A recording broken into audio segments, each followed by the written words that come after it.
So I always thought I kind of wasted my time with that, but in my business, it's kind of all come together really beautifully.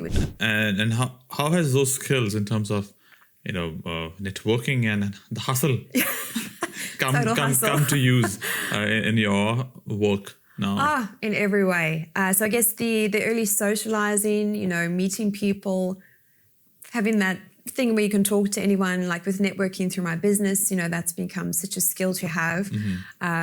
I like to think I've become quite a connector naturally, which is great. So I'm always kind of seeing who I can connect with who and what opportunity might result as, might come from that connection.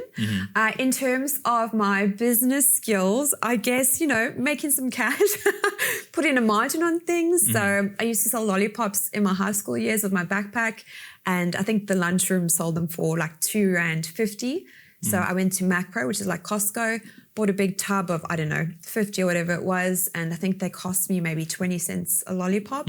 Then I sold them for $2. So I've always been mindful of that kind of, that margin that you put on and just always making sure that I was making profit, even though I had really no idea what I was doing. But yeah. So yes, all those skills and even my visual arts degree, my graphic design studies. At the time, I kind of thought, I've studied, visual arts for 5 years.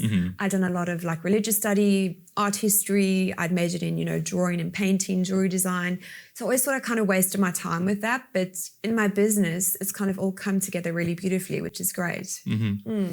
Were you into jewelry designing before, or have you done that professionally? Yes, I have. So I studied, as part of my degree, I studied how to make jewelry. So the traditional sense and then the contemporary style. So we'd mixed traditional methods with resin, and you kind of chose which path you wanted to go down. And then after I finished my studies, I worked at Rowan Jewelers as a designer. And then through my own business, so I've got Design Studio Perth, The Real Biz Life Chronicles, and then Trace Designs Bespoke is my bespoke jewelry line. So that's about 5% of my life, where we do a lot of remodeling. We source bespoke. It's all bespoke. So we get gemstones in, diamonds. Someone gets an array or selection to choose from, and then I do the drawing, and then I have a jeweler that makes for me. So there's only 24 hours in a day, right?